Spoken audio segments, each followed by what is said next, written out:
Le Moyen-Âge est à la mode et j'en suis très heureux parce que je crois que cette époque a été absolument décisive. Et si je m'étais retrouvé au Moyen-Âge, il m'aurait probablement fait frire sur un bûcher comme hérétique.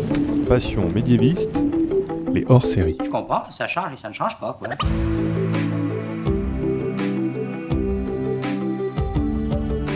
Bonjour à toutes et à tous, bienvenue dans ce hors-série de Passion médiéviste.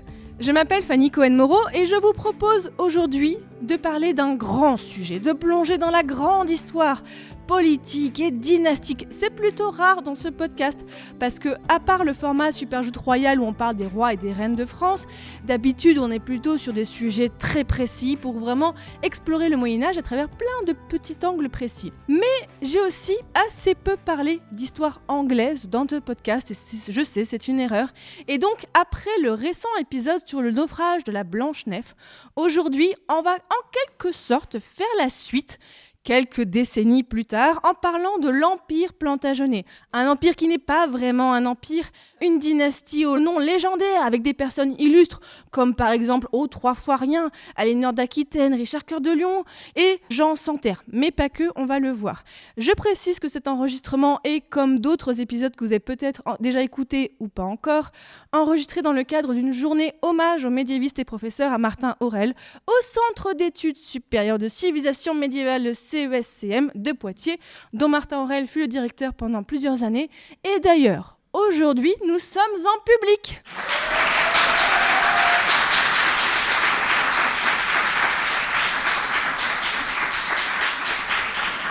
Il y a une très bonne ambiance à Poitiers, très bonne ambiance. Et ce soir, nous allons avoir, et je suis très contente de ça, une approche interdisciplinaire entre histoire, archéologie, histoire de l'art, pour brosser un portrait large d'introduction. Bien sûr, on sera vraiment sur un épisode d'introduction à l'Empire Plantagenet grâce à trois invités. J'ai d'abord tout au bout de la table Fanny Madeline, bonsoir. Bonsoir. Donc Fanny, tu es maîtresse de conférences en histoire médiévale à l'Université Paris 1, Panthéon-Sorbonne, je ne sais plus. Panthéon-Sorbonne. C'est encore Panthéon-Sorbonne, avant que ça change peut-être d'ici un an ou deux.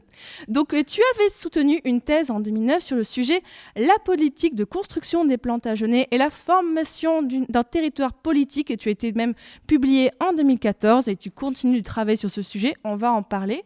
On a aussi Nicolas Proto. Bonsoir Nicolas. Bonsoir. Nicolas, tu es donc archéologue et maître de conférences en archéologie médiévale donc à l'Université de Poitiers. C'est bon, j'ai bien ? Tout à fait. Tu avais fait une thèse en 2005 dont, attention, bâtisseur, ingénieur et fortification au temps des croisades, contribution à l'étude des échanges entre Orient et Occident, 12e, 13e siècle. Donc tu étais sous la direction de Philippe Sénac. Et on a aussi avec nous Caroline Enoch. Bonsoir. Bonsoir. Donc Caroline, tu es doctorante en 5e année, donc en thèse en histoire de l'art médiéval à l'Université de Toulouse, Jean Jaurès, sous la co-direction de Kitri Caz et Ofra Mespa et aussi sous la co-direction de Cécile Voyer. On va parler de ton sujet aussi sur les peintures murales ce soir.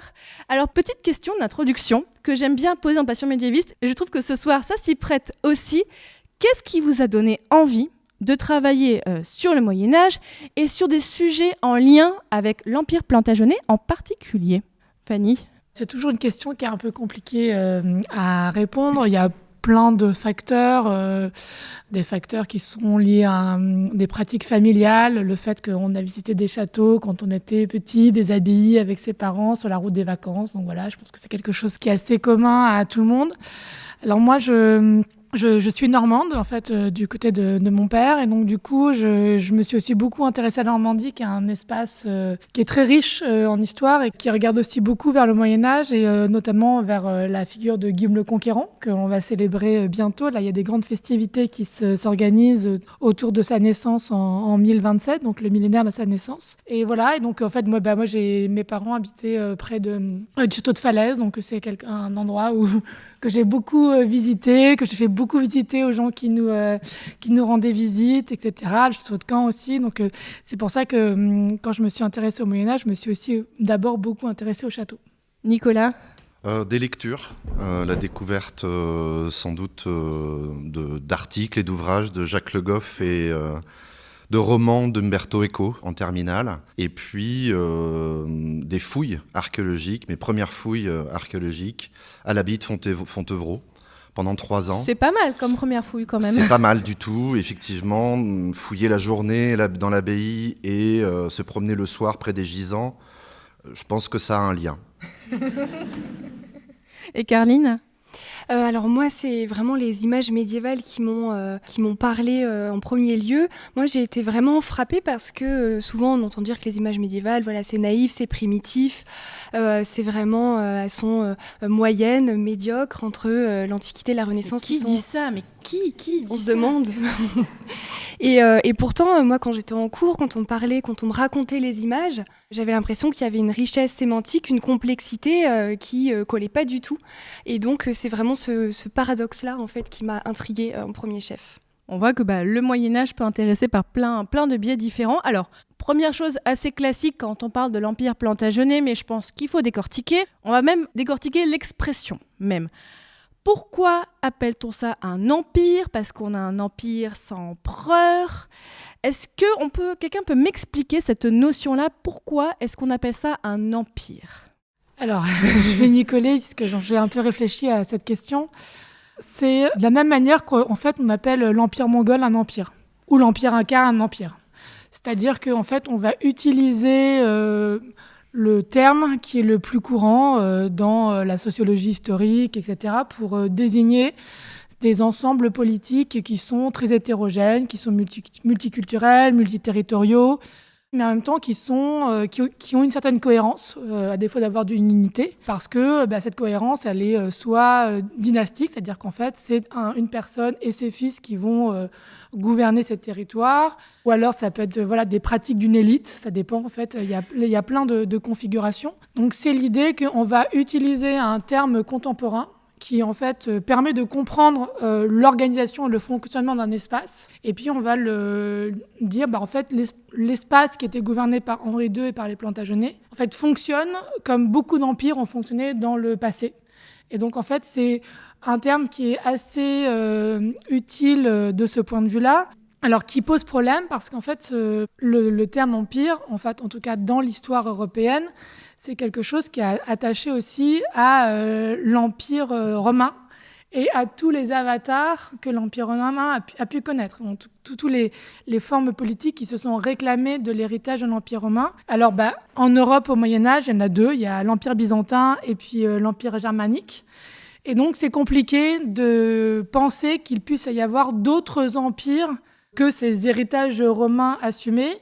Et en même temps, les travaux sur la notion d'empire au Moyen-Âge ont montré qu'il y avait quand même des empires en dehors de Rome, des revendications impériales en dehors de Rome. L'empire carolingien. Voilà, l'empire carolingien, d'une certaine manière, se revendique un petit peu quand même de cette renaissance romaine. Donc voilà, il y a à la fois disons, un usage scientifique, c'est-à-dire en fait, quand on est un historien et qu'on veut essayer de rendre intelligible le fonctionnement des sociétés passées, on va utiliser des concepts qui nous permettent de comprendre, qui nous parlent, même si en fait ils ont un petit anachronisme, c'est ce qu'on appelle l'anachronisme contrôlé. Et puis en même temps, c'est compliqué parce que, comme il y a déjà un usage du terme empire au XIIe siècle, au Moyen-Âge, ça peut créer des confusions dans, est-ce que c'est un empire ? On disait empire, déjà, etc. il y a déjà des personnes qui, à l'époque, utilisaient quand même le terme empire ? Le terme imperium est utilisé à ce moment-là par le pape, qui revendique imperium au sens de souveraineté, de souveraineté. Il y a imperium dans le sens où on parle de l'empereur germanique. Mais pas pour l'espace plantagenet. Non, il y a un imaginaire impérial et des revendications ou des prétentions, mais qui restent plutôt de l'ordre de l'horizon politique que de l'utilisation du terme dans sa signification institutionnelle. Et alors aussi, ce qui est intéressant, alors je me permets un tout petit pas de côté aussi, si on regarde du côté de l'historiographie anglaise, parce qu'il n'y a pas qu'en France, bien sûr, qu'on s'intéresse à cet empire, alors eux, ils disent, avant même qu'on parle des Plantagenets, ils disent l'empire angevin. Donc eux, déjà, on sent que, et je sais que dans la salle, les personnes qui travaillent sur cet empire-là, je sais qu'il y a même des noms qui sont différents selon l'historiographie anglaise ou française. Donc eux, pourquoi est-ce qu'ils ont choisi déjà de parler d'empire angevin ? Alors, dans l'historiographie britannique, c'est aussi compliqué cette question impériale parce qu'il y a une sorte de ce qu'on pourrait appeler un roman national britannique qui sous-tend une sorte de vocation impériale de la nation britannique. C'est-à-dire, en fait, l'Empire britannique 19e, c'est finalement l'aboutissement du fait que les Anglais étaient destinés à avoir un empire, avaient une vocation impériale. Et donc, du coup, il y a des résistances aussi dans cet usage du vocable d'empire. Et le moment où, en fait, ce vocable apparaît dans l'historiographie, c'est à la fin du 19e siècle, justement, dans ce contexte de construction de ces romans nationaux, etc. Donc, alors là, c'est un petit peu la question de cet usage du terme empire. Alors, pour Angevin, c'est l'idée que l'origine de cet empire, en fait, naît en Anjou avec Henri II, et qui était considéré comme le comte d'Anjou, et qui permet aux Anglais aussi de construire cette idée impériale qui est aussi associée au fait que les Anglais ont quand même été souvent gouvernés par des rois étrangers. C'est-à-dire que y avait d'abord les Normands avec Guillaume le Conquérant, puis ensuite les Angevins, et puis après, quand les Plantagenets vont céder la place, ça va être les Tudors. Alors les Tudors sont des Gallois, c'est pas des Anglais, sont des Britanniques, etc. Et puis après il y aura les Stuarts qui sont des Écossais, et puis après il va y avoir les Oranges qui sont des Néerlandais, etc. Et puis après les Hanovres qui sont des Allemands, etc.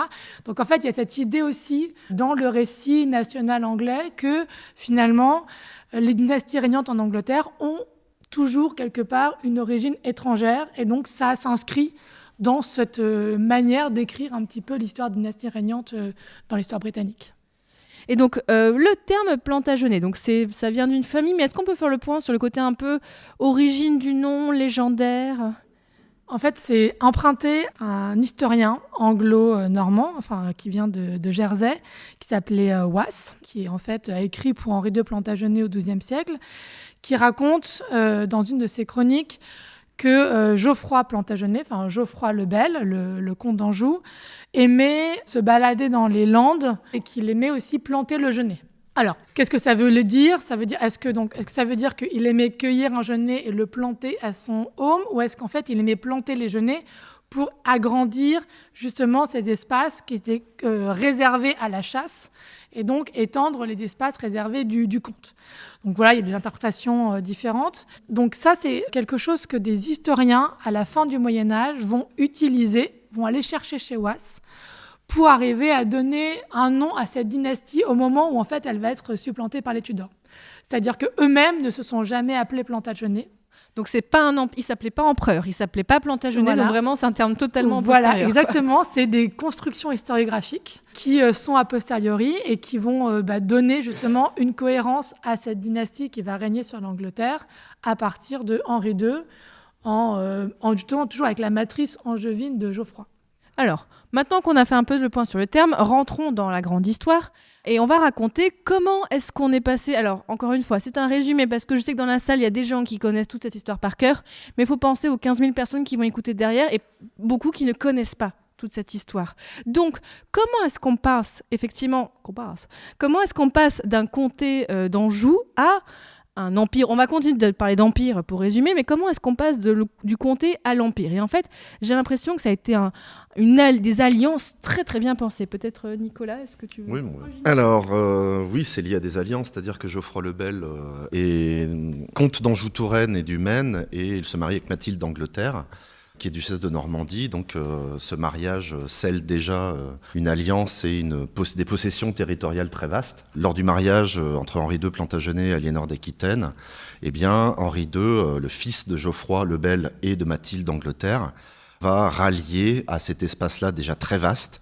donc de l'Angleterre jusqu'à l'Anjou-Touraine, il va rallier le Poitou et l'Aquitaine, une grande partie de l'Aquitaine.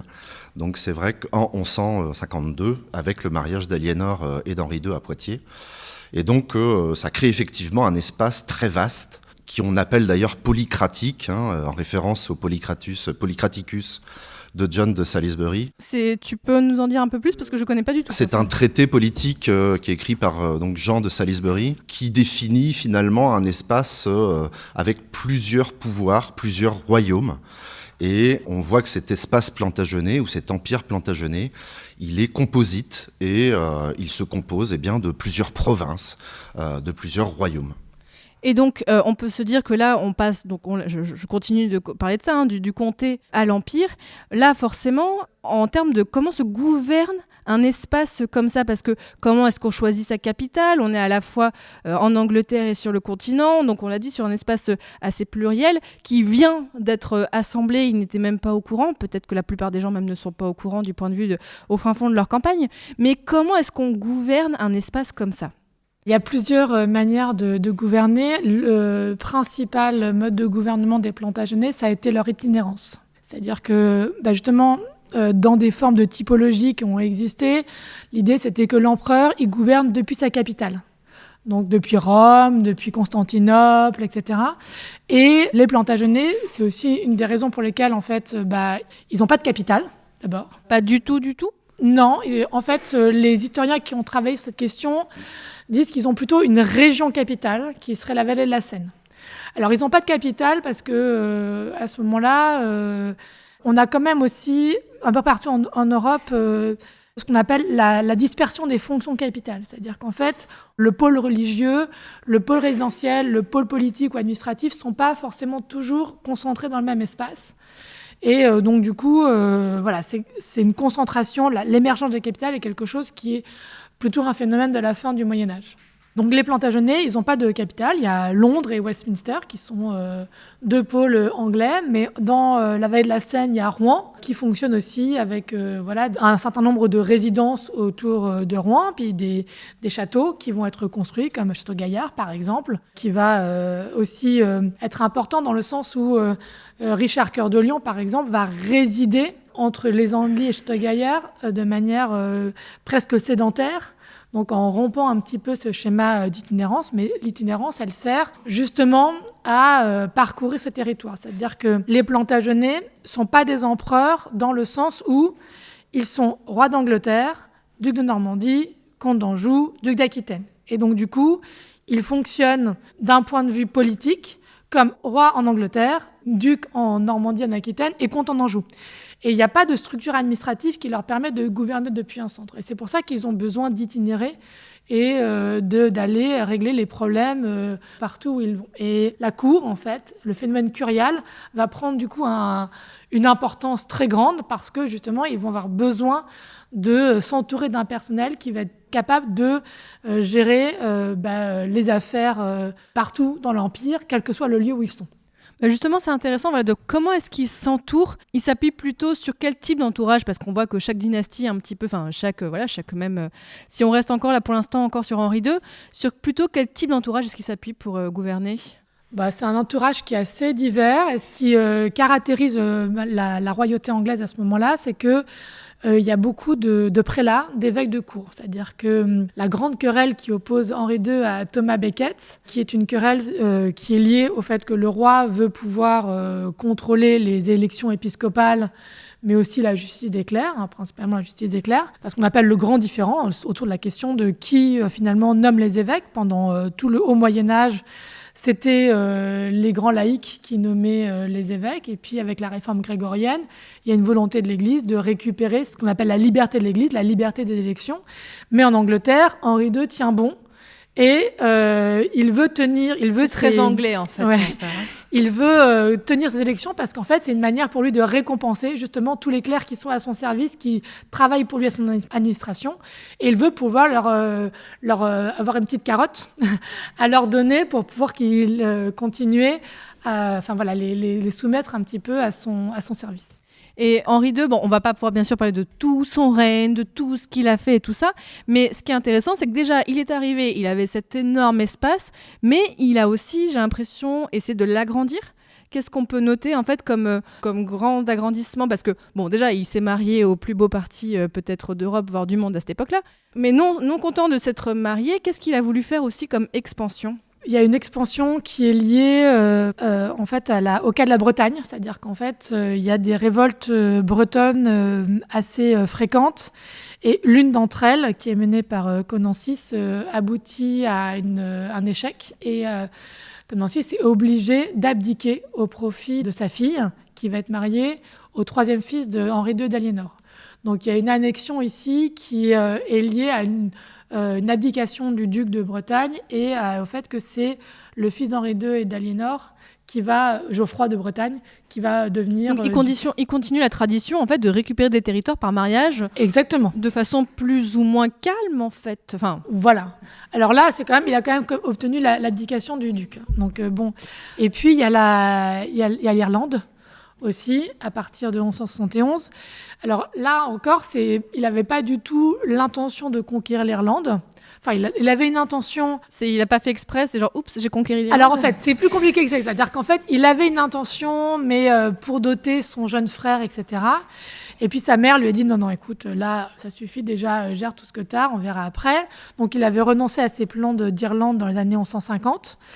Et puis, en 1169, il y a un grand Marcher Lord gallois qui s'appelle Richard Strongbow, qui se marie avec la fille du roi de Leinster, donc de Dublin. Un des enjeux, il se marie avec elle, c'est qu'il va aider le roi de Dublin à récupérer son trône. Il s'était fait exilé, et donc il va venir chercher de l'aide à la cour d'Angleterre. Strongbow dit d'accord, je viens t'aider à récupérer ton trône, mais par contre, je me marie avec ta fille, et ça marche. Donc en fait, Strongbow devient roi en Irlande. Et là, Henri II se rend compte qu'il y a un petit problème, parce qu'en fait, si ses vassaux deviennent eux-mêmes rois, ça va commencer à poser problème. Lui-même le sait très bien, puisque lui-même est déjà vassal du roi de France. Donc il voit très bien le genre de problème que ça peut poser. Et donc il va décider d'aller en Irlande, de mener une campagne en Irlande pour obliger son vassal à abdiquer, et en tout cas à le reconnaître comme suzerain. Et donc ça aboutit à la conquête d'une partie de l'île et à la soumission de ce qu'on appelle le High King, c'est-à-dire le grand roi, des rois irlandais, qui se soumet au pouvoir d'Henri II. Donc on voit vraiment qu'il n'a pas juste récupéré ce territoire, qu'il en a conquis d'autres. Alors on le sait aussi peut-être un petit peu moins, en tout cas moi je ne le savais pas, que lors de son règne, Henri II était aussi mécène des arts et notamment des poètes. Voilà. Comment est-ce qu'on peut documenter tout ça ? Qu'est-ce qu'on a comme information sur ce sujet, Carline ? Alors déjà, on a des sources comptables, puisqu'on conserve les grands rouleaux, les grands rôles de l'échiquier de l'Angleterre et de la Normandie. Donc en fait, c'est l'équivalent d'une cour des comptes. Et on a l'enregistrement de l'audit des shérifs, donc qui font des dépenses pour réparer ou construire les demeures royales, les fortifications, les fondations religieuses. Et donc on a un certain nombre de mentions qui nous prouvent qu'il y a des dépenses qui sont faites pour orner les espaces d'apparat des demeures royales. Et par exemple, en 1182, on a la mention donc, de 70 sous qui sont dépensés pour orner la chambre du roi dans le château de Winchester. Et ça, en fait, on peut le mettre en regard avec des sources littéraires, et notamment avec un passage dans Giraud de Bari dans son Liber des Principis Instructionnés. Et en fait, il décrit cette peinture et il en donne le commentaire qu'en fait Henri II. Et donc là, on peut imaginer que ce qu'on a dans les pipe rolls, on trouve une preuve littéraire. Après, il faut un petit peu nuancer parce que Giraud de Bari, il écrit à un moment où il est assez amer vis-à-vis des Plantagenets. Il est très déçu parce qu'il n'a pas obtenu l'évêché qu'il désirait au Pays de Galles. Toujours une histoire d'argent. Toujours. Et du coup, on ne sait pas très bien si c'est pas finalement une image littéraire qu'il développe pour un petit peu laisser présager de la fin funeste du roi. Donc voilà, on a un petit doute sur la réalisation effective de cette peinture. Et puis après, au-delà de ces sources comptables, on a également des œuvres visuelles. Et pas très loin d'ici, notamment à la cathédrale Saint-Pierre de Poitiers, on conserve donc le vitrail de la crucifixion, le vitrail axial. Et dans le registre inférieur, on a des donateurs royaux qui sont représentés, un roi, une reine, qui justement offrent le vitrail. Et ils sont représentés en plus avec leurs enfants, 4 ou 5 enfants derrière eux. Et donc, il y a un consensus qui s'établit dans l'historiographie. On pense que c'est Henri II et Aliénor d'Aquitaine, et donc ça serait une preuve de leur dévotion, de leur piété, et puis aussi peut-être une manière de montrer leur autorité en Poitou. Donc finalement, comment documenter ce mécénat ? À la fois avec les sources comptables, textuelles, et puis avec la culture matérielle. Alors même, on l'a compris, c'est compliqué de parler d'unité politique et administrative pour tout cet espace, mais est-ce qu'on peut parler peut-être de courants artistiques qui se développent pendant l'Empire plantagenet ou pas du tout ? Alors c'est une question qu'il faut poser parce que dans l'historiographie, on a longtemps parlé de style plantagenet ou d'architecture plantagenet pour désigner ces formes un peu particulières au début du gothique dans le territoire de l'Anjou. C'est notamment Victor Godard-Fautrier qui inaugure l'expression en 1840. Et puis ensuite, il y a des chercheurs comme André Musat ou Claude Andro-Schmitt qui vont revenir dessus et qui vont montrer que l'espace et le temps de la royauté d'Henri II en fait, ne coïncident pas vraiment au développement de ces formes architecturales. Donc on va un petit peu revenir dessus. Donc moi, en peinture murale, vu que c'est vraiment le domaine artistique que j'étudie, il n'y a pas vraiment d'unité artistique à l'échelle de cet empire. Par contre, ce qu'on peut constater, c'est que dans des ensembles précis, qui parfois sont très éloignés, de centaines de kilomètres, eh bien, on observe des similitudes frappantes. Et quand on regarde le contexte de commande de ces ensembles, on se rend compte que les commanditaires sont soit des Plantagenets, soit des proches du pouvoir Plantagenet. Et donc, on peut formuler l'hypothèse que, en fait, il y avait une sorte de culture visuelle qui était peut-être propre aux élites Plantagenet ou voilà, ceux qui étaient proches du pouvoir. Pour donner un exemple, on conserve les peintures de la chapelle Saint-Julien du Petit-Quevilly, près de Rouen, qui était en fait une chapelle royale, qui était donc affiliée au palais de chasse, à la résidence de chasse de Henri II. Et donc on a un certain nombre de chartes qui sont émises depuis le Petit-Quevilly, donc on sait que c'était un endroit important dans la géographie Plantagenet, et aussi peut-être en lien avec sa mère, Mathilde Empresse, qui donc résidait pas très loin, dans le prieuré de Notre-Dame-du-Pré. Donc on a des peintures qui sont sûrement commandées dans les années 1170, avec des caractéristiques formelles que l'on retrouve ailleurs dans l'Empire. Donc ces caractéristiques formelles, c'est une même manière de dessiner les visages, sont des ornements avec des fleurs très luxuriantes, des fleurs tentaculaires. C'est aussi une manière de représenter les vêtements à la mode du XIIe siècle, des vêtements avec des drapés très collés qui moulent vraiment les corps. Et puis avec des techniques aussi, par exemple un emploi extensif de pigments précieux comme le lapis lazuli. Et on va retrouver ces caractéristiques. Par exemple, on parlait de l'Irlande dans la chapelle dite du roi Cormac, donc à Cashel, qui était le siège épiscopal et un endroit qui était lié à la royauté de Munster. Et là, on pense que c'est peut-être le fils du fondateur, donc qui s'appelait Diarmait, je crois, si je prononce bien, qui aurait commandé les peintures, peut-être à l'occasion de la venue d'Henri II pour un concile en 1171-1172 à Cashel. Et après, ce qui est intéressant, c'est de voir que ces caractéristiques, on les retrouve aussi à l'extérieur de l'Empire. Par exemple, dans le nord de l'Espagne, dans le monastère aragonais de Sirena, on a un ensemble de peintures qui est commandité par la reine Sancha, qui était l'épouse d'Alphonse II. Et en fait, on se rend compte que peut-être elle a cherché, en reprenant ces caractéristiques, à visuellement montrer que la couronne d'Aragon était affiliée à celle des Plantagenets. Et donc c'est un indice qui laisse penser que finalement, l'idée c'est pas de regarder s'il y a un art cohérent à l'intérieur de ces frontières politiques, mais plus s'il y a une culture visuelle qui se développe parmi des cercles élitaires en lien avec le pouvoir Plantagenet. Et Nicolas Proutot, sur le côté là plus architectural, est-ce que là aussi, il y a beaucoup j'ai l'impression de choses qui ont été construites, en tout cas on a beaucoup de restes archéologiques aujourd'hui, est-ce que là on a aussi une sorte de style qui se diffuse, qui se maintient? Pour répondre à votre question, il y a plusieurs choses, c'est-à-dire que la notion de style dans les époques passées et surtout le Moyen-Âge, il faut être assez vigilant par rapport à cette expression-là. D'abord parce que ce n'est pas une réalité à l'époque. Pour revenir sur l'architecture, et ça rejoint ce que disait Carline à l'instant, dans le domaine de l'architecture religieuse, par exemple, on a souvent évoqué la question de la voûte Plantagenet, qui aurait été c'est ce type de voûte très haute, très bombée, avec de multiples nervures. Ce sont des voûtes en général sexpartites ou octopartites, donc très divisées. Elles naissent effectivement dans la région de l'Anjou-Touraine, mais elles se développent bien au-delà. Il y a des voûtes Plantagenet à Poitiers, à Angoulême, à Saintes. Et puis, ça rejoint effectivement aussi la question des peintures murales et des programmes. Les voûtes Plantagenet, on en retrouve aussi dans les années 1230. On les retrouve dans des périodes qui sont postérieures à celles des rois et des reines Plantagenet dans l'ouest de la France. Donc il faut se méfier de ces expressions. Et je pense que définir une architecture Plantagenet, ça peut être aussi un peu, on va dire, compliqué, comme d'utiliser les termes de roman ou de gothique. Finalement, il faut faire un peu attention. Alors, ce qui est certain, c'est que les Plantagenets sont de grands bâtisseurs. S'il y a un domaine où Henri II, Richard Cœur de Lion ou même Jean Santerre, dont on parle moins, mais qui est quand même un bâtisseur, ce sont des rois qui ont beaucoup construit, des palais, des châteaux, des logis. Ils ont aussi refortifié certaines enceintes urbaines. À Poitiers, Henri II, Plantagenet et Aliénor, participent à la reconstruction de la muraille de la ville, qui va entourer la ville à l'ouest, au nord et à l'est, et donc protéger le plateau.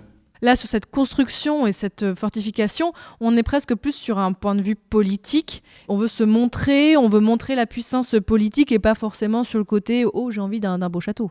On peut parler du palais de Poitiers, qui est évidemment que je connais bien, la grande salle du palais de Poitiers, on en reparlera, mais il ne faut pas oublier aussi les travaux réalisés sur les villes et sur les bourgs castraux, et par ailleurs aussi sur la Loire. Henri II est connu pour avoir participé à la transformation des berges sur la Loire, qu'on appelle les Turcis. Et les récentes fouilles qui ont eu lieu notamment sur les berges de la Loire montrent bien qu'on a des vestiges encore de ces digues, de ces constructions, de ces aménagements sur les bords de Loire qui datent du XIIe siècle, du milieu du XIIe siècle. Et c'est étonnant de voir qu'encore aujourd'hui, on a des vestiges de cette activité qui consiste à aménager ce fleuve. Qui est encore fleuve sauvage et tout ça. Oui. Qu'est-ce qu'on peut citer, peut-être pour les gens qui ne connaîtraient pas, comme Grom Construction, tu as commencé à en citer, je pense que ça peut être intéressant d'en dire un peu d'autres, et aussi de parler de l'état archéologique de tout ça. Alors, il y a de nombreuses constructions où les Plantagenets ont soit reconstruit, réaménagé ou créé ex nihilo. Il n'y avait rien avant. Château Gaillard, c'est sans doute le plus bel exemple. Il n'y a pas de château avant la construction mise en œuvre par Richard Cœur de Lion. Même pas de mode castral, ni rien. Non, rien, vraiment rien. Il y a un très gros travail de terrassement qui se fait au départ d'ailleurs pour construire ensuite la forteresse.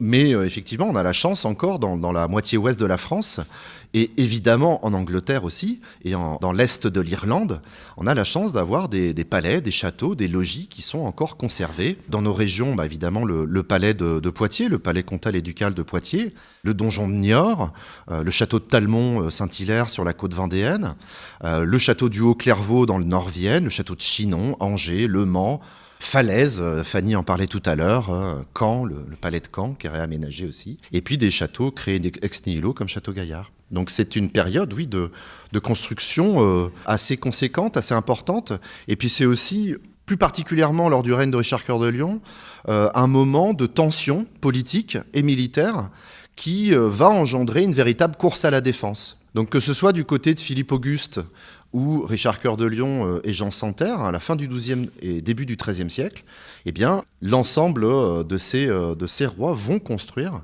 de nombreuses forteresses ou réaménager certaines existantes. Et donc Carline, on l'a dit, tu travailles sur les peintures murales. Alors où est-ce qu'on peut retrouver ces peintures murales ? Et même si j'ai compris qu'on ne peut pas parler de style, c'est bon, j'ai compris, mais est-ce qu'il y a des motifs ? Alors parce que ce qui est intéressant aussi, donc on l'a dit, c'est qu'on a des influences à la fois d'Aquitaine, on a angevine. Est-ce qu'on trouve ça dans les peintures, en fait, un mélange de différentes influences ou non, ça dépend des régions ?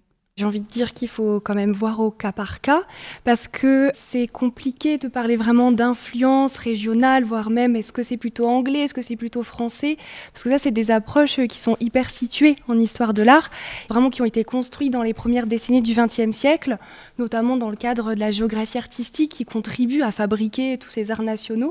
Moi, j'arrive avec mes gros sabots, c'est oui. pour ça que je veux comprendre. Mais c'est très bien, ça me permet de répondre. Et donc, en fait, moi, ce que je vois dans les peintures murales, c'est qu'il y a des foyers qui sont prééminents. Par exemple, les foyers de Winchester, les foyers de Canterbury, en Angleterre, qui sont vraiment... qui ont une production très importante à l'époque. Mais pas uniquement. On voit, par exemple, que c'est un moment où on dit qu'il y a beaucoup de byzantinisme. Et justement, c'est un moment, voilà, avec les croisades, où Orient et Occident entretiennent des rapports étroits. Et donc, il faut plutôt considérer que, voilà, c'est un monde qui est assez ouvert, un monde qui est connecté, et il faut voir en fait au cas par cas quelles sont les composantes qui contribuent à former ces langages formels. Et qu'est-ce qui est représenté en général ? Alors là aussi, je sais que c'est au cas par cas, mais que sont les motifs récurrents qu'on retrouve dans ces peintures murales ? Est-ce qu'on a des personnes qui sont souvent représentées, des symboles, des animaux, peut-être des escargots, je ne sais pas. Qu'est-ce qu'on a ? On ne sait jamais. Alors c'est vrai que quand on parle de symboles Plantagenets, on pense directement peut-être à leurs armoiries, c'est-à-dire qui sont blasonnées de gueules avec 3 léopards d'or, donc pour traduire 3 lions jaunes sur un fond rouge. Et ça, en fait, on le retrouve pas du tout en peinture murale, hein. C'est pas quelque chose qu'on retrouve. Et quand on essaie d'identifier les Plantagenets, en général, ça donne lieu à des grands débats assez houleux. Il y a des peintures qui ont fait couler beaucoup d'encre. Et je pense qu'il y en a une en particulier qui est située à Chinon. On parlait du château de Chinon qui est situé juste à côté dans la chapelle Sainte-Radegonde, qui est un lieu un peu spécial, c'est un lieu troglodyte en partie. Et donc il y a une peinture qui est située à 4 mètres de hauteur dans la nef troglodyte et qui représente 5 cavaliers. Et donc on s'est beaucoup interrogé, est-ce qu'on a là les Plantagenets ou pas? Et alors il y a un consensus qui s'est établi, en fait, ça serait peut-être un événement en lien avec la révolte des fils de Henri II qui a lieu en 1173, révolte qui ensuite, disons, qu'Henri II écrase. Et donc peut-être on aurait la figuration de Henri II qui chemine en pèlerinage avec ses quatre fils vers la chapelle en guise de réconciliation, ou alors on aurait peut-être Aliénor conduite en captivité.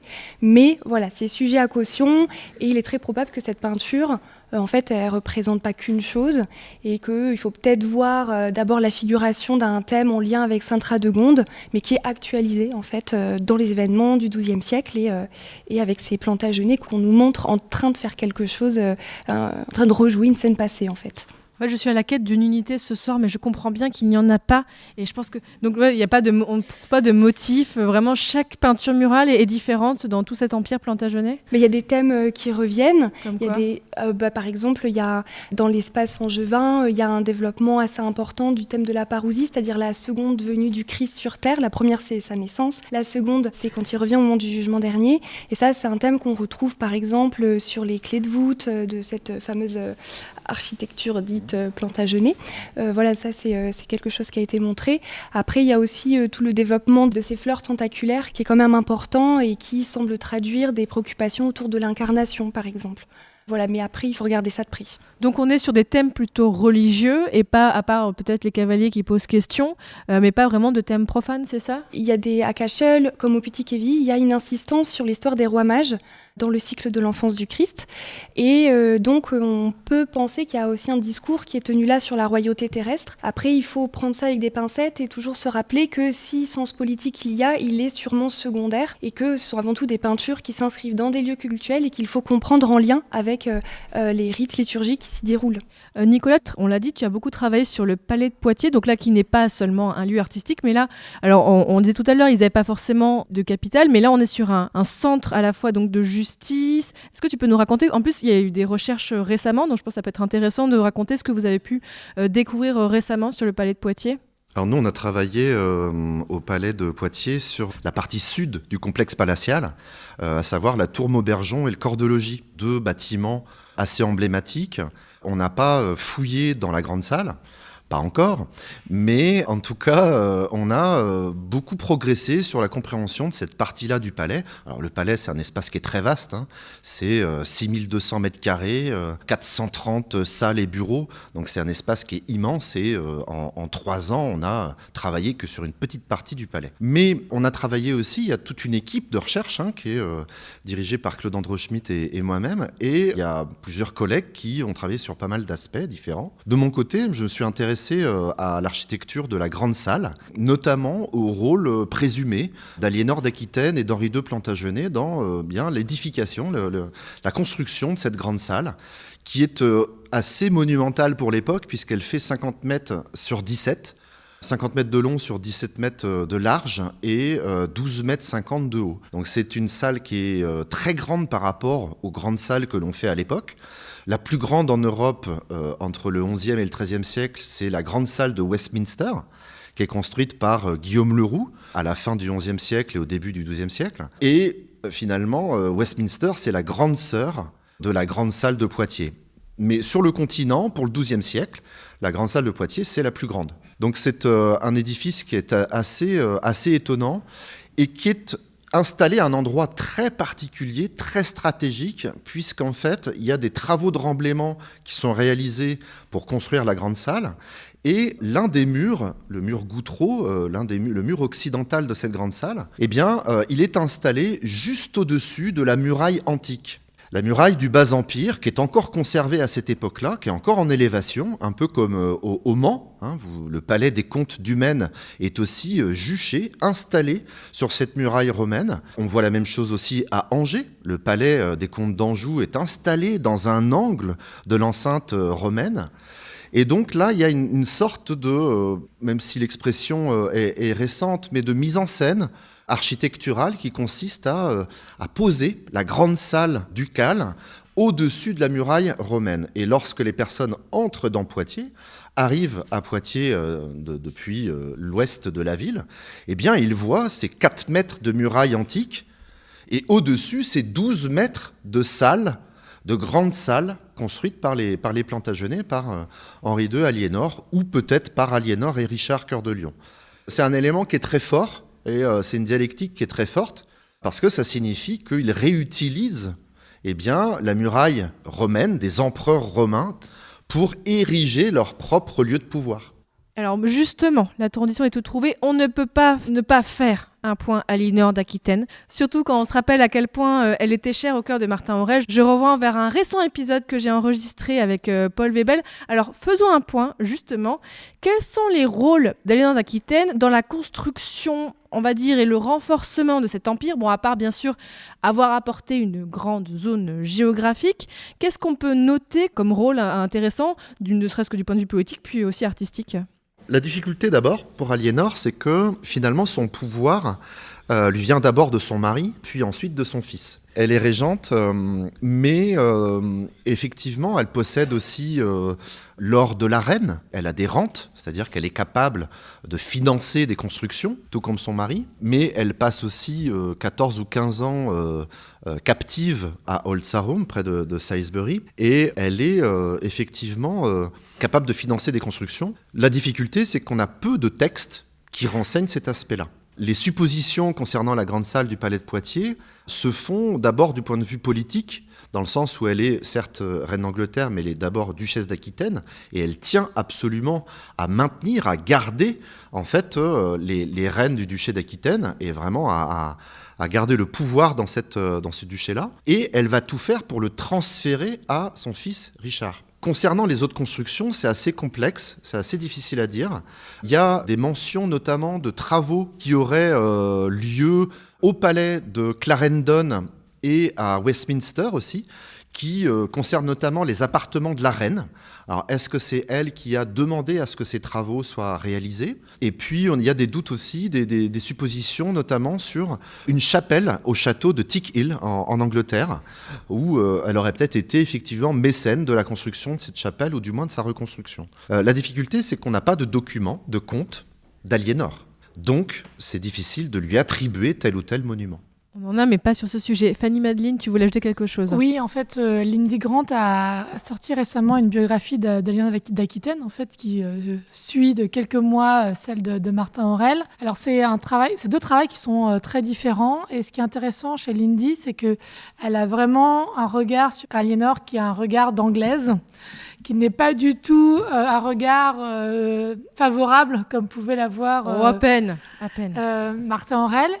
Et qui, en fait, quand on lui demande de dire en fait ce qu'elle a découvert, en fait, quel est le trait spécifique d'Aliénor qu'elle a découvert en écrivant cette biographie, c'est qu'elle dit « J'ai découvert à quel point elle était pingre et avare, parce qu'elle était riche, elle a fait aucune donation à des abbayes, elle n'a rien construit par rapport à d'autres reines de son temps qui ont fait beaucoup de donations, etc. » Elle l'a dit, elle s'amuse, parce qu'en fait, c'est aussi l'amusement des Britanniques de regarder cette reine comme la traîtresse du roi, enfin celle qui l'a trahi, qui a monté les fils contre leur père.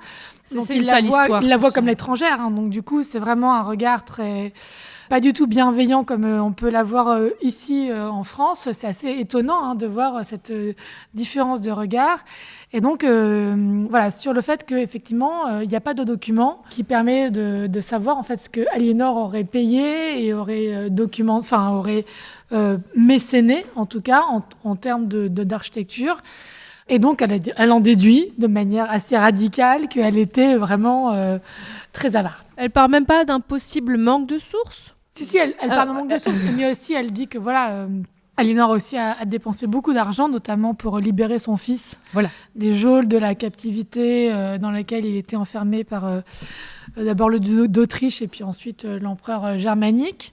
Il a fallu rassembler beaucoup d'argent. Sans doute aussi, elle a pris de l'argent de ses propres ressources parce qu'il, je ne sais plus exactement, je crois que c'était 100 000 marks. C'était une somme tout à fait considérable. Et puis, elle a contribué aussi à entretenir, à vivre du sien, en fait, en quelque sorte, puisque à partir de 1168, elle obtient de Henri II de ne plus, en fait, résider en Angleterre et de ne plus le suivre, en fait, dans son itinérance. Donc, en 68, elle a une quarantaine d'années. Elle a mis au monde tous ses enfants. Jean est né en 66. Elle n'en aura plus d'autres. Elle a commencé à entrer dans la périménopause.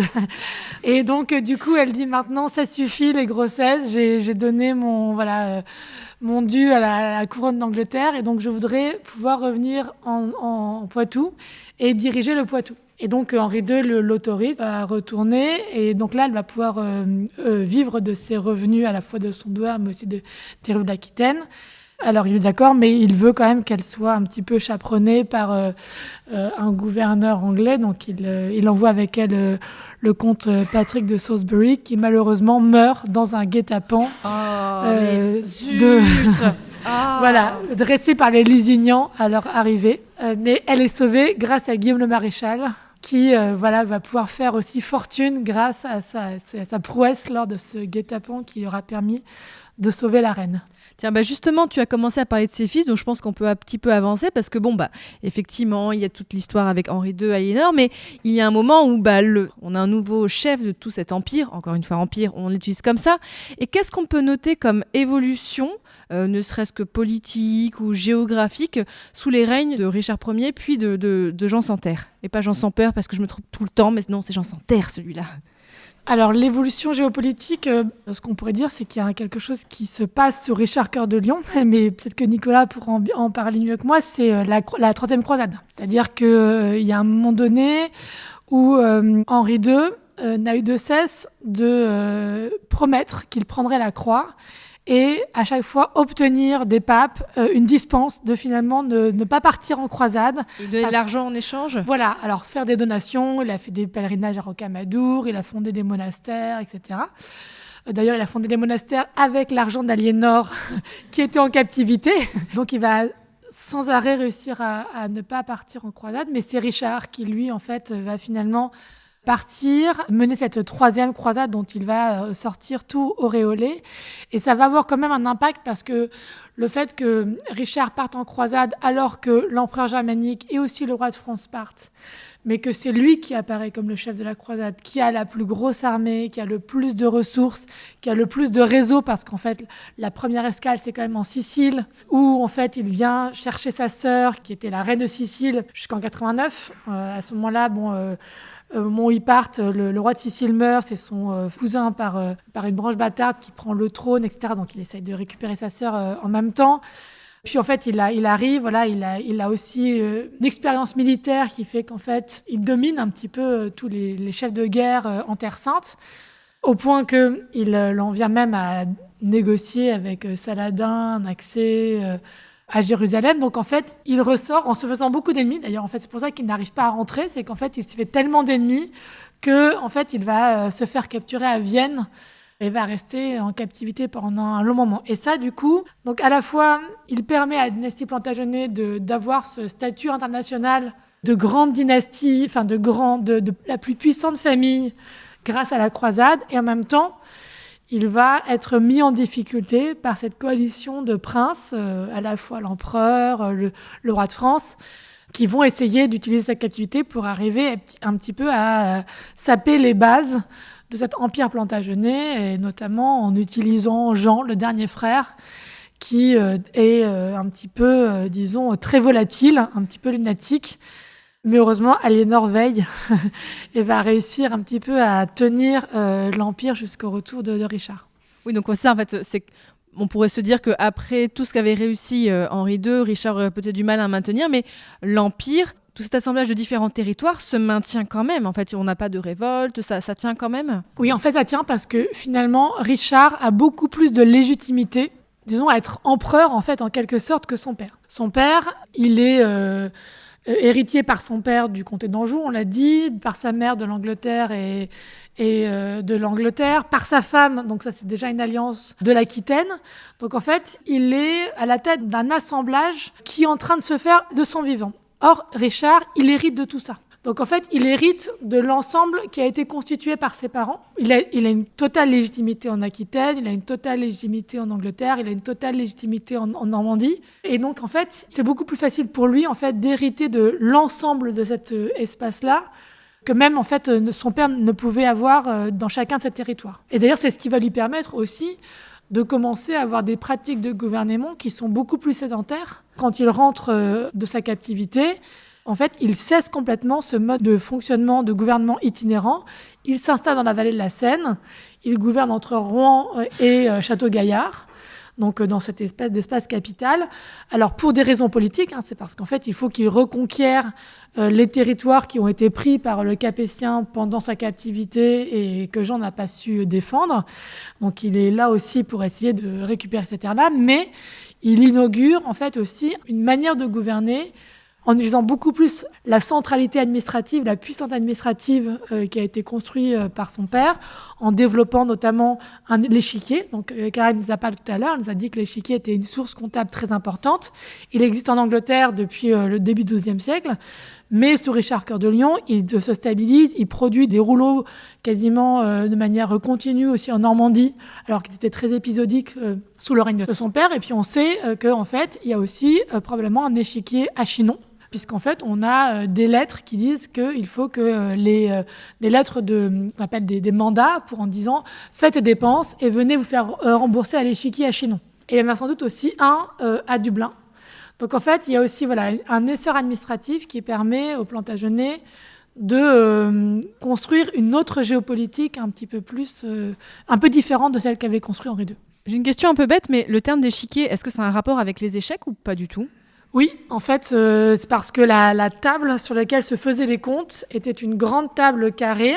Et en fait, on comptait avec des pions qu'on déplaçait sur cette table entre les différents espaces. Alors, c'était pas vraiment un échiquier au sens jeu d'échecs moderne, mais en fait, c'était quand même une table de compte qui était différente de la BAC, qui était différente aussi des différentes solutions que l'on a de compte et qui était probablement importée de Sicile, où on avait déjà des formes de comptabilité un peu élaborées grâce à l'héritage islamique et byzantin lorsque les rois normands sont arrivés à la fin du XIe siècle.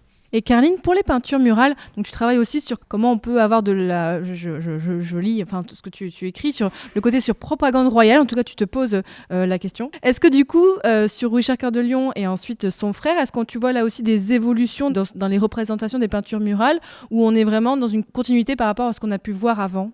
Alors je vais répondre, mais en basant sur la fin de la période et en vous donnant un exemple. En fait, dans la cathédrale de Winchester, on va orner la chapelle du Saint-Sépulcre. On va conduire une première campagne picturale dans les années 1180 et on va représenter une déposition de croix et une mise au tombeau. Ça, on est en 180. Et en fait, dans les années 1220, donc 40 ans après, on va refaire une campagne picturale et on va représenter exactement les mêmes thèmes, mais formellement, ça va être différent. On a changé d'ambiance, on a changé de goût. On est dans une autre culture visuelle, tout simplement. Et donc, du coup, ce que ça veut dire, c'est que le style, enfin, pas le style, mais le goût des années 1180 était passé de mode. Il faut réactualiser tout ça, il faut remettre au goût du jour. Et donc, il y a une évolution à ce moment-là. Mais moi, je vois plutôt l'évolution à partir des années 1215-1220, donc vraiment à la fin de la période. Et donc, pour Nicolas, on parlait des châteaux. Là, bon, bien sûr, on en a parlé un petit peu déjà. Qu'est-ce qu'on peut noter comme construction importante, et donc, comme il nous reste aujourd'hui du point de vue archéologique, importante sous les fils d'Henri II et Éléonore ? On sent, là aussi, je prends le règne de Richard Cœur de Lion, une nette évolution dans le domaine des techniques de construction. Les forteresses de Richard Cœur de Lion, et même sous Jean Santerre, et plus tard, se caractérisent par une grande maîtrise de la géométrie pratique notamment, une attention portée aux matériaux de construction. Il y a vraiment des choix très particuliers qui sont faits et la multiplication aussi des défenses qui prennent vraiment des formes très variées. Et on sent qu'on arrive à cette période, l'art de la guerre se transforme, hein. L'art d'attaquer une place forte, une forteresse se transforme, notamment du fait, entre autres, des croisades et puis des expéditions militaires. Mais on sent vraiment, dans les forteresses de la fin du XIIe et début XIIIe siècle, ces évolutions-là, avec des fossés très larges, des murailles très épaisses qui sont talutées à leur base, la multiplication des postes de tir, des ouvrages très massifs. La massivité, la monumentalité, c'est pas une caractéristique unique au Plantagenet, ça existe à toutes époques. Mais on voit qu'il y a de toute façon des allers et retours entre Orient et Occident à ce sujet et des techniques qui se développent, qui évoluent. On voit aussi un intérêt, mais qui existe quasiment depuis la fin de l'époque carolingienne, pour les intérieurs palatiaux. C'est-à-dire que la visite d'Aliénor, hein, si je veux faire le lien avec les Plantagenets, la visite d'Aliénor d'Aquitaine lors de la seconde croisade à Byzance, c'est un moment qui est tellement marquant que Eudes de Deuil, qui rédige la vie de Louis VII, décrit très longuement le faste de la cour byzantine, mais aussi la monumentalité de ces espaces. Manuel Comnène, l'empereur byzantin, accueille, alors Louis VII n'aime pas trop, déteste rester à Byzance visiblement, d'après ce que nous dit Eudes de Deuil. Aliénor d'Aquitaine, elle, a l'air d'être vraiment fascinée par ce passage-là, à Byzance. Et il est évident qu'il y a aussi un attrait pour ces cours orientales, qu'elles soient byzantines ou siciliennes ou arabo-musulmanes ou perses. L'attention aussi aux pratiques de cour et aux décors dans les palais de Perse, c'est aussi un thème qui est présent chez les Plantagenets. Donc c'est vrai qu'ils sont d'un côté, du point de vue militaire, vraiment à une période où on est finalement à la pointe, hein. Il y a tout un ensemble de forteresses qui sont des fleurons de l'architecture militaire construite par les Plantagenets. Et puis de l'autre, il y a aussi cette importance des intérieurs palatiaux, des fontaines, des automates, cet attrait vraiment, et qui est déjà présent depuis quelque temps déjà dans les palais byzantins ou les palais orientaux. Alors j'avance parce que l'heure tourne, mais aussi l'Empire commence à dépéricliter parce que, voilà, finalement, Martin Aurèle plaçait la fin de l'Empire plantagenet en 1224 dans son livre L'Empire des Plantagenets, date à laquelle la veuve de Jean sans Terre, Isabelle d'Angoulême, et son nouvel époux, Hugues de Lusignan, se soumettent au roi de France. Et donc finalement, en fait, c'est un empire qui a une durée très courte. Il disait même que c'est un empire éphémère. Alors, à part un jeu de succession, est-ce qu'on peut expliquer juste par la succession le fait que cet empire finit finalement assez vite ? Oui, alors en fait, il y a plein d'empires qui finalement n'auront pas tellement une durée de vie de plus de 50 ans non plus. Donc en fait, il est éphémère à l'échelle des grands empires qui sont des références, c'est-à-dire l'Empire romain, l'Empire germanique, etc. Mais les historiens, en fait, ont beaucoup discuté sur qu'est-ce qui a mis fin à l'Empire plantagenet. Il y a plusieurs causes qui ont été trouvées. Il y en a qui ont dit que c'était des causes personnelles. C'était un accident généalogique. C'est parce qu'en fait, finalement, de tous les enfants de Henri II et d'Aliénor, il a fallu que ça tombe sur Jean pour que ce soit lui, le plus instable, le plus incapable de résister à Philippe Auguste. D'autres qui mettent en avant davantage des raisons structurelles, en disant que de toute façon, la construction politique était trop hétérogène pour pouvoir durer. D'autres ne sont pas d'accord avec cette interprétation. Par exemple, John Gillingham, il dit que si Richard n'était pas mort, en fait, probablement qu'il aurait duré encore bien plus longtemps. Il n'y a pas vraiment de manière d'expliquer de manière vraiment convaincante, à part le destin, en fait, le hasard historique.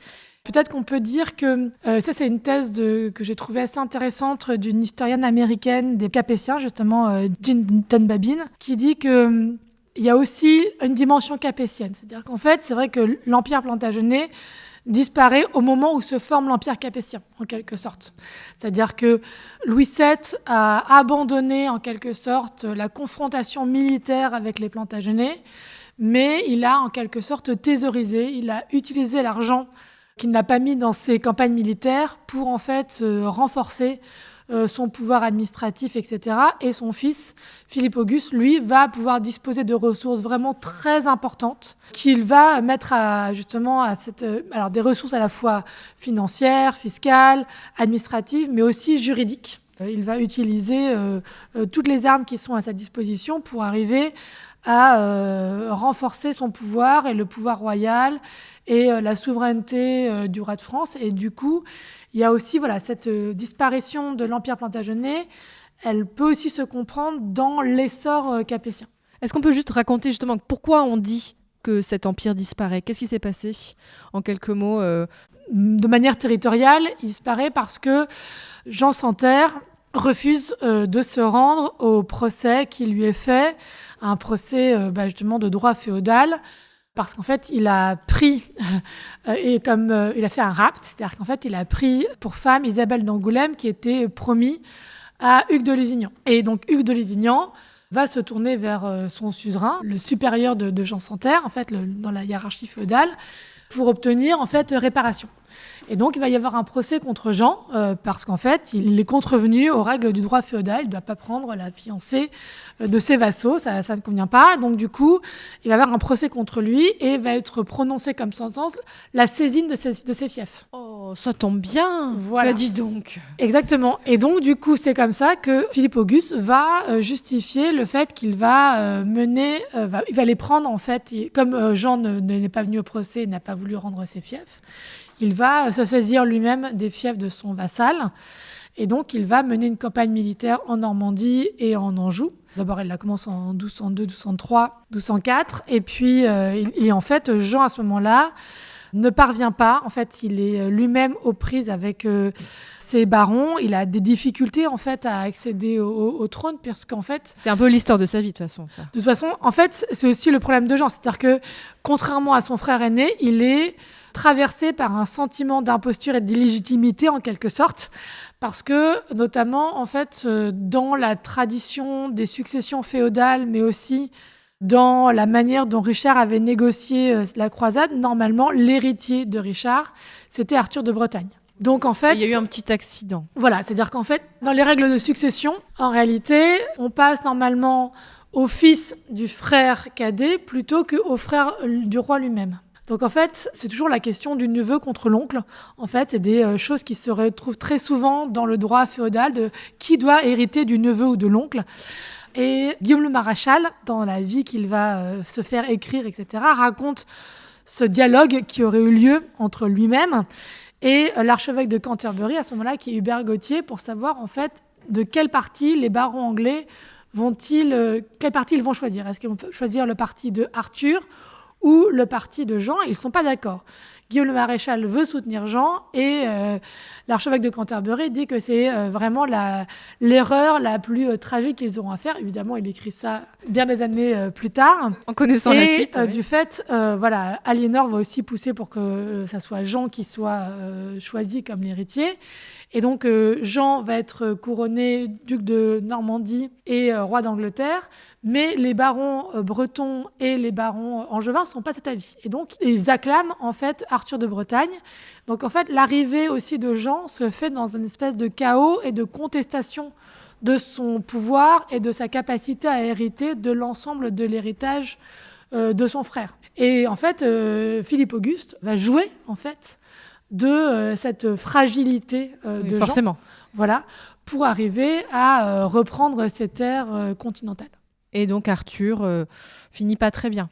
Non, en fait, malheureusement, Arthur va commettre l'erreur d'assiéger le château à Mirebeau dans lequel s'est réfugiée Aliénor, qui appelle au secours son fils. Et là, Jean arrive avec toute son armée et donc prend de surprise les armées d'Arthur, qui est mis en captivité, enfermé dans les geôles de Rouen.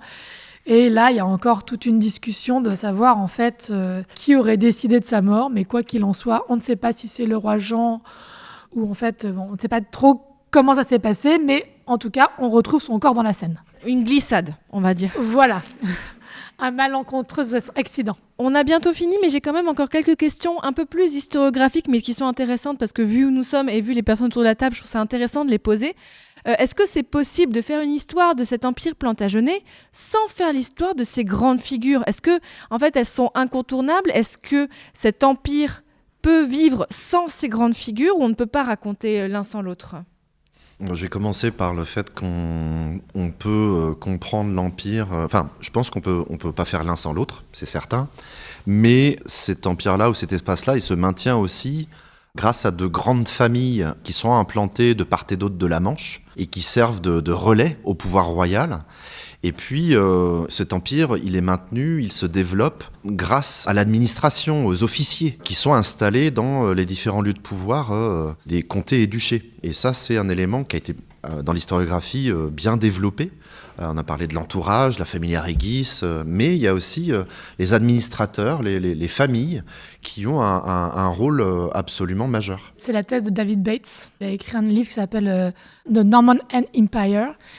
Il reprend la généalogie de l'Empire à Guillaume le Conquérant. Mais quand Guillaume le Conquérant meurt, en fait, l'Empire normand est divisé. Son fils aîné est duc de Normandie et son fils cadet est roi d'Angleterre. Et il dit, et malgré tout, l'Empire va quand même perdurer avec l'arrivée du troisième fils, Henri Ier. Et donc, il essaye d'expliquer que, en fait, ça serait erroné de croire que ces constructions sont purement dynastiques. En fait, il y a des grandes familles qui ont un rôle politique dans le choix de celui qui va être au pouvoir. Et ils vont beaucoup manœuvrer. Et comme ils ont des intérêts transmanches, ce sont des familles qui sont à la fois des intérêts en Normandie et en Angleterre, ils ont intérêt à ce qu'il y ait une unité politique. Et en fait, ces intérêts des grandes familles aristocratiques à ce qu'il y ait une unité, elle va avoir un effet sur les têtes régnantes en quelque sorte. Et c'est pour ça qu'aussi dans pourquoi l'Empire disparaît, au moment où Jean arrive au pouvoir, en fait, ces branches de familles anglo-normandes qui se sont constituées au moment de la conquête normande se sont divisées. C'est-à-dire qu'en fait, il y a la branche normande et il y a la branche anglaise et les intérêts sont quasiment divisés. Et il y a des constructions identitaires qui se sont solidifiées, qui fait que maintenant, désormais, ces familles sont soit anglaises, soit normandes, et les intérêts transmanches se sont énormément affaiblis, et il y a une possibilité, en fait, de faire alliance avec les Capétiens, avec Philippe Auguste, sans que ça entrave les fonctionnements familiaux, aristocratiques et dynastiques, ce qui n'aurait pas été le cas, en fait, quelques mois auparavant. Et d'ailleurs, ça se voit aussi dans l'arrivée de Henri II au pouvoir. Henri II arrive en tant que successeur désigné de Étienne, qui avait perdu la Normandie. C'est ça. Et donc, en fait, il y avait, à ce moment-là, de nouveau, pendant la guerre civile, il y avait une séparation, mais les barons ont poussé pour que celui qui succède, ce soit celui qui permette la réunification de cet espace transmanche. Donc, en fait, comme l'a dit Nicolas, il y a un rôle vraiment très important des intérêts aristocratiques, et quand ceci s'effrite, et ben en fait, même s'il y a une famille régnante, même s'il a des droits en fait en Anjou, en Aquitaine et en Angleterre, il n'est pas soutenu par les intérêts aristocratiques, en fait, il ne peut pas tenir son empire. C'est important, je pense, de résumer ça. Alors, pour un petit peu finir, j'aimerais bien qu'on parle un peu rapidement avec vous. Si on doit citer un petit peu ces 10 dernières années, vraiment, si on parle un peu d'historiographie très chaude, parce que voilà, il y a des recherches qui sont faites depuis longtemps, mais qu'est-ce qu'on peut citer comme travaux qui ont été faits récemment sur l'Empire plantagenet et qui permettent peut-être un peu mieux de mieux le connaître? Quels sont les sujets qui sont un peu réétudiés en ce moment sur l'Empire plantagenet? Et quels que soient les domaines. C'est vrai que Martin Aurel a quand même dominé le champ de... Alors, il l'a dominé par ses propres travaux, mais aussi il l'a dominé par le fait qu'il a été un acteur vraiment essentiel dans la construction de ce champ même. C'est-à-dire qu'en fait, par les colloques qu'il a organisés, les rencontres, etc., il a mis en contact des chercheurs français, des chercheurs anglais, des chercheurs américains, des chercheurs européens, même italiens, etc. Et donc, en fait, il a contribué par tous les colloques qu'il a organisés à faire en sorte que toutes ces personnes-là qui travaillent cet espace, en fait, se rencontrent, quel que soit leur sujet, l'histoire des émotions, l'histoire des femmes, l'histoire de l'architecture, etc. Donc, en fait, grâce à Martin, en quelque sorte, on se connaît tous un peu parce qu'on s'est tous rencontrés à un moment donné. Et ça, c'est quelque chose sur lequel il faut absolument lui rendre hommage. C'est qu'en fait, il a contribué à faire des Plantagenets un espace de rencontres et de rencontres intellectuelles entre des chercheurs 900 ans plus tard, en fait. Exactement. Donc ça, c'est vraiment quelque chose auquel tous les chercheurs sur les Plantagenets lui doivent une chandelle, on lui doit vraiment une reconnaissance très importante.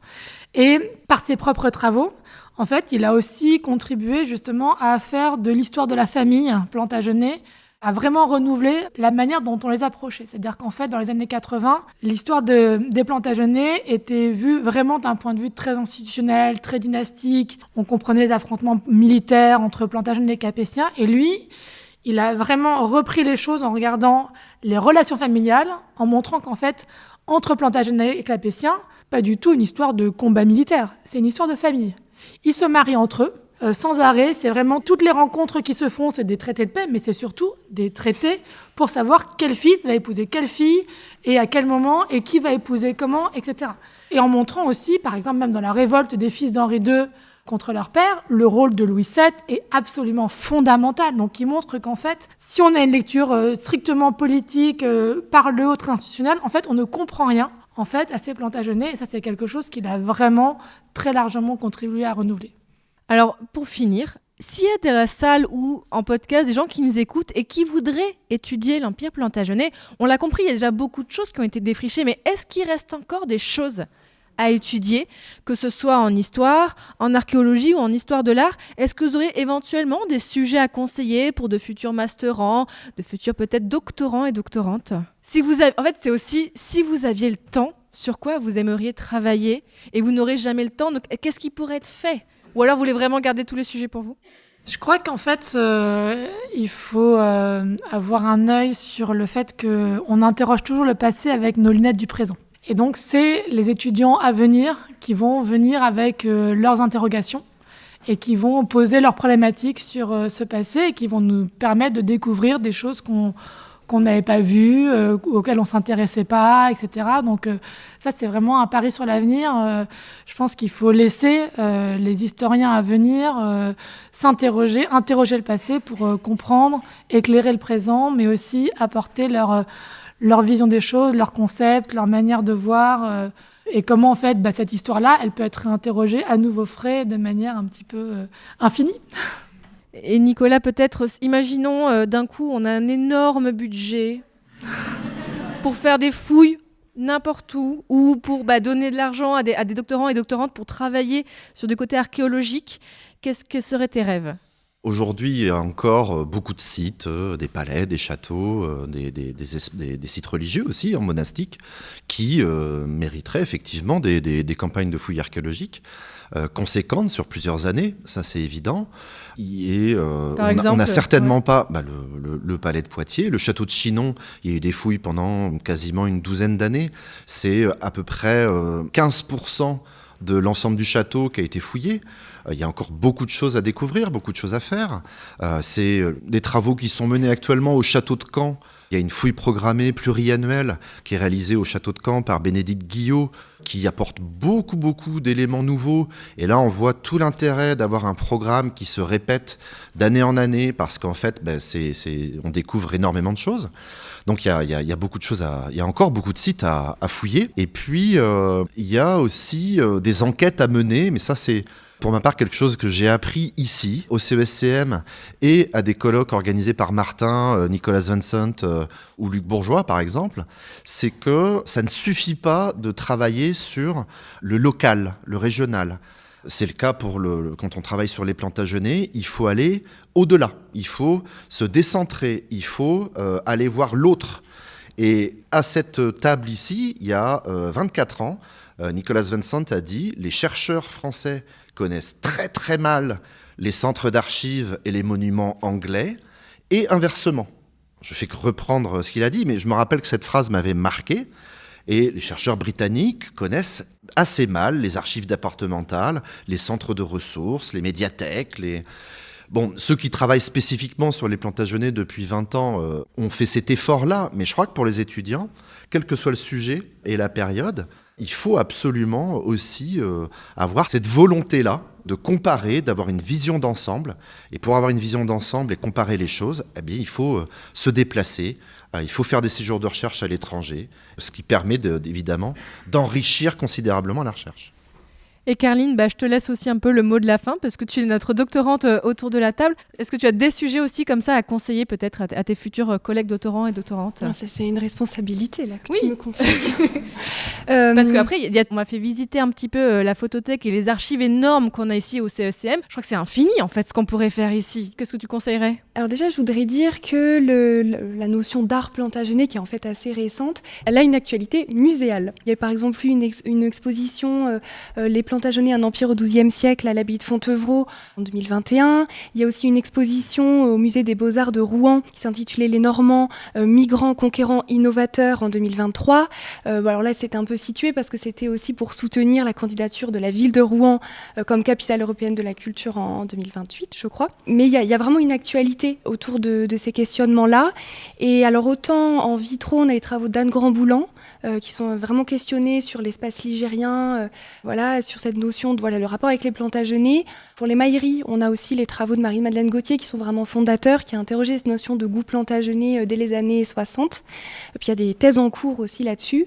Je verrais peut-être de creuser un peu dans la direction de la sculpture, parce qu'on a plein de choses. Il y a des recherches en cours sur les portails royaux, notamment le lien entre Chartres, entre le portail royal du Mans, ça, c'est des travaux qui sont vraiment en cours, sur les gisants de Fontevraud également. Et ça serait peut-être l'occasion de reprendre à nouveau frais la thèse de Ludwig Schreiner qu'il a publiée en 1963, qui questionnait justement le domaine artistique de la sculpture et le lien avec les plantagenets. Donc j'irai peut-être dans cette direction-là. Bon, là, je pense qu'on a donné pas mal d'idées. Merci énormément à tous les trois. Donc Fanny Madeline, Nicolas Proutot et Caroline Enoch. Je pense que c'était très intéressant d'avoir vos trois avis. Et je pense qu'on peut les applaudir parce que c'était une belle prestation.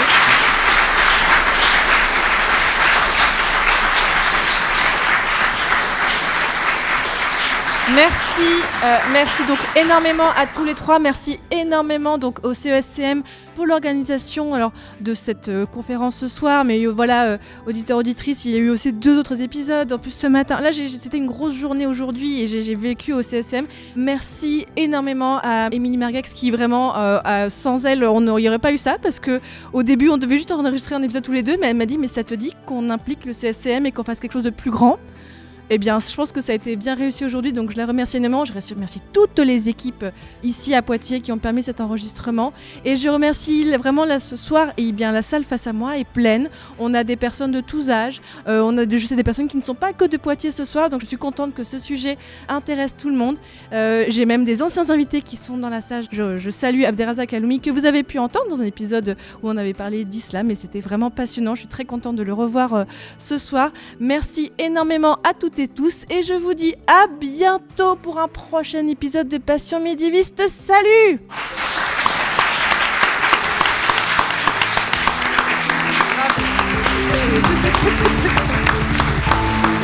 Allez!